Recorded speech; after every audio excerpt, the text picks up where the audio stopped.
सांसद जी, हाल ही में अभी जो एनसीईआरटी ने की पाठ्य पुस्तकों में बाबरी मस्जिद सब को हटाकर 3 गुंबद वाला किया गया जा रहा है, उसको लेकर क्या कहेंगे?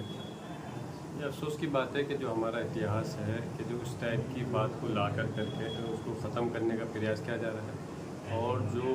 बाबरी मस्जिद का मसला था उस सब को हटाने का कोई मतलब नहीं बनता है। और इसमें जो एनसीईआरटी ने जो किया है, हम कहते हैं कि हर चीज़ की जानकारी होनी चाहिए। बच्चों को भी अगर आप कोई कोर्स लेकर के आ रहे हो तो उसमें पता होना चाहिए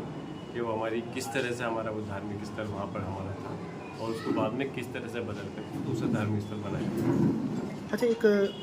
एक आपने ट्वीट किया था कि उत्तर प्रदेश के अलीगढ़ में खाना बनाकर लौट रहे मोहम्मद फरीद नाम के व्यक्ति को पीट कर उसकी हत्या की गई है, तो ये मामले की घटना जो हुई है उसके लेकर क्या कहेंगे? मैं यही कहूँगा कि इससे पिछली वाली सरकार के अंदर भी भारतीय जनता पार्टी सरकार में इस टाइप की घटना है, एक आम बोल चली गई कि उनका प्रचलन चल रहा था और फिर से सरकार बनने के बाद में ये घटना हुई है। तो इसके लिए सरकार को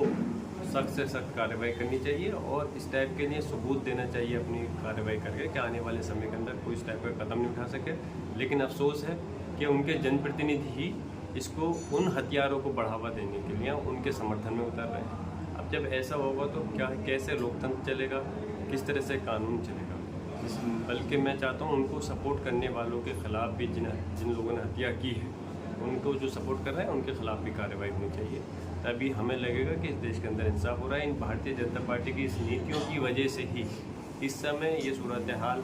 आज इस कगार पे आकर खड़ी हुई है कि सरकार उसको बेसाखियों पर बनानी पड़ी है और आने वाला समय इससे भी ज़्यादा ख़राब होगा, क्योंकि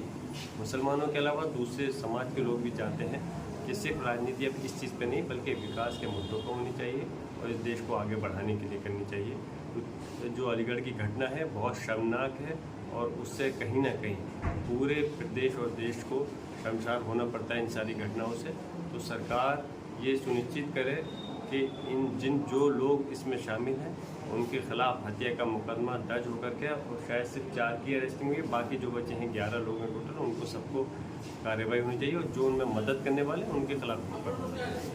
सांसद जी,